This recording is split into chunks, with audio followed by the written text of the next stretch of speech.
Teman-teman, assalamualaikum. Ini gue lagi spon ya, spon lagi. Gue lagi sifon. Gue lagi nyedot apa?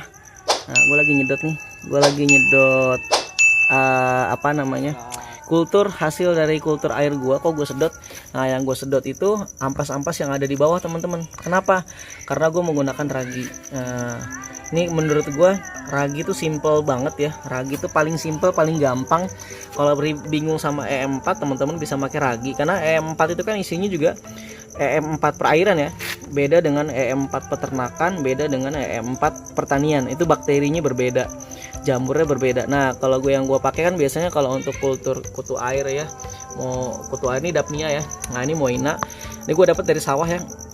Kalau untuk yang kultur Moina itu berarti pakai EM4 perairan. Nah, EM4 perairan tuh isinya dua mikroorganisme ya. Satu itu Saccharomyces yang kita kenal dengan ragi ya, jamur bersel satu uniseluler. Yang berikutnya itu Lactobacillus casei ya, apa namanya, bakteri yang ada di yogurt ya. Mungkin teman-teman bisa dapetin di Yakult ya.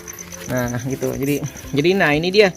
Masalahnya ketika gue menggunakan ragi, teman-teman, bagus sih sebenarnya perkembangannya, cuma karena mungkin gue kebanyakan ya, mungkin salah satunya teman-teman kalau bisa jangan terlalu banyak raginya dikasih, nanti jadi masalah. Nah, nanti terlalu banyak raginya berkembang, akhirnya nanti jadi kayak gini nih.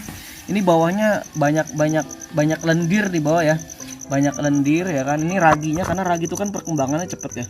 Ragi itu kan perkembangbiakannya dengan cara aseksual ya, aseksual membelah diri. Nah, membelah diri atau dia bisa bertunas. Jadi ragi itu bisa membelah diri, bisa bertunas gitu ya. Nama tunasnya itu blastospora ya, kalau teman-teman pernah dengar istilah. Nah, ragi ini perkembangannya cepet banget, teman-teman.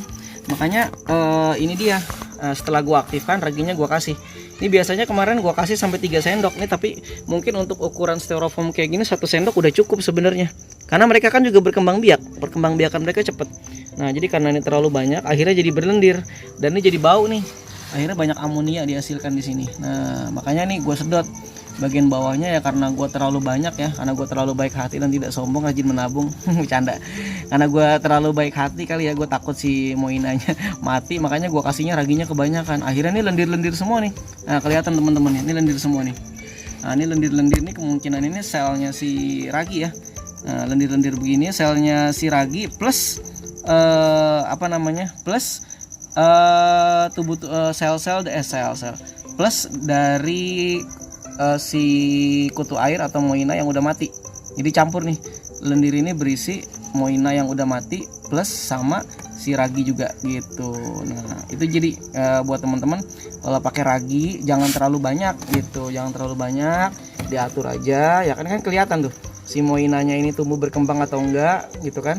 Dan kalau Moinanya udah agak banyak, karena kita menggunakan media yang kecil, kalau bisa langsung diambil Moinanya, diambil dipakai buat kasih makan ikan.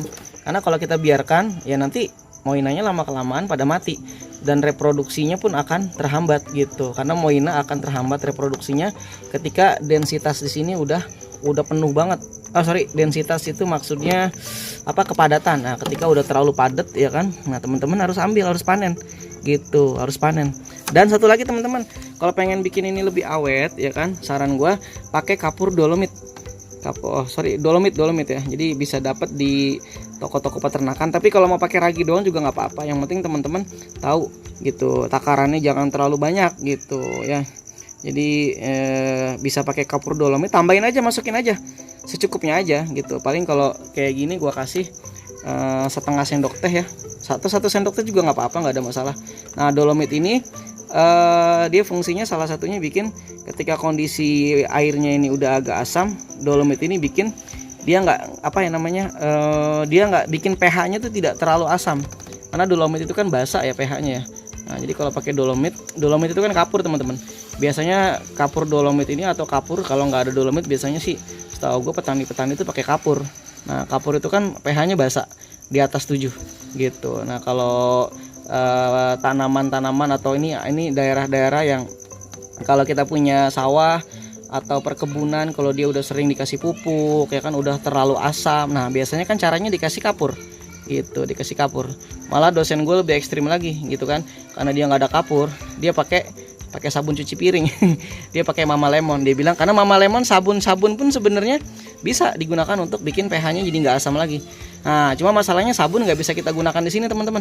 Gitu, sabun tidak bisa kita gunakan di sini. Kenapa? Karena yang namanya Moina, Daphnia, kutu air ini sangat sensitif terhadap sabun. Biasanya mereka mati. Gitu. Jadi gitu teman-teman. Jadi ini gue pakai ragi ya. Yang bingung kalau nggak ada E4, kalau nggak ada apalagi, nggak ada air hijau, nggak ada green water ya kan. Ini bisa pakai ragi gitu. Gampang kan, ragi kan murah, tinggal beli aja di pasar, atau kalau nggak tahu ya tinggal minta aja sama istri ya kan. Nah, ambil ragi, aktifkan, kasih air gula, kasih raginya ya kan, aktifkan. Setelah aktifkan, udah teman-teman kasih, dan ragi bisa disimpan gitu. Jadi gue sih biasanya gue simpen di kulkas. Ketika gue mau kasih makan, ya udah gue ambil raginya, nah gue kasih ke sini. Cuma itu ya, kalau mau lebih awet, menurut beberapa sumber ya, dari banyak sih yang udah bikin penelitian tentang dolomit ini bikin lebih awet gitu ya, bikin lebih awet. Oke gitu teman-teman, dari gua ya, ini yang gua lagi sifon. Nah ini airnya udah lumayan berkurang, hampir 1/4 ya. Kalau udah gue sifon kayak gini, nanti tinggal gua kasih air tambahan gitu. biar lebih ini ya, biar lebih bagus airnya, kondisi airnya biar lebih bagus. Ini gua kasih air tambahan lagi gitu. Nah ini mungkin untuk penggunaan ragi sebagai kultur si Moina. Nah gitu. Kalau mau lebih awet tinggal tambahin dolomit. Nah ini teman-teman yang bagus nih. Ini yang bagus. Ini gua nggak terlalu banyak kasih kasih apa tadi? Aduh lupa. Ragi. Nah gua kasih raginya nggak terlalu banyak teman-teman. Jadi perkembangannya lumayan bagus. Nah gitu teman-teman ya. Oke, ini gua ambil dari dari sawah ya. Jadi kalau ada yang bilang pakai kutu air sawah kagak bisa, nah ini buktinya bisa gitu. Pakai kutu air sawah bisa. Jadi gue udah lakuin semua teman-teman. Ini pakai ragi ya kan. Ini Daphnia ya, beda ya. Daphnia agak sedikit berbeda dengan Moina. Jadi pakannya nggak bisa, beberapa hal ada yang perlu kita bedakan perlakuannya ya. Ini Daphnia ya. Nah terus gue juga punya pakai air hijau ya. Jadi gue coba semua. Nah, air hijau ini baru gue uji coba. Karena biasanya kan uji coba teman-teman pakai Moina yang kapsul ya, yang diperjualbelikan telurnya. Nah sekarang gue pengen uji coba. Ini pakai Moina sawah, pakai Moina yang ada di solokan. Jadi gue nggak beli. Nah ini pakai yang di solokan. Gue pengen buktiin kalau sebenarnya sama aja. Malah seharusnya Moina yang ini tuh harusnya lebih kuat seharusnya gitu, karena dia genetiknya sudah teradaptasi di lingkungan yang ekstrim gitu. Dengan air hujan pun mereka nggak mati sebenarnya, masih hidup. Ini gue ngambil dalam keadaan musim hujan ya. Ini Banda Aceh musim hujan hampir tiap hari, dan gue ngambil ini di solokan pas hujan masih banyak gitu ya. Cuma kenapa kok bisa hilang ketika hujan di solokan? Karena kanyut gitu, padahal sebenarnya banyak. Gue nemu banyak banget nih. Nah gitu teman-teman ya. Oke. Nah, semoga itu bermanfaat buat teman-teman semua ya. Tetap semangat ya untuk membuat pakan. Nah, kalau nggak ada pakan, pusing kita melihara ikan. Yuk, terima kasih. Assalamualaikum warahmatullahi wabarakatuh. Ya.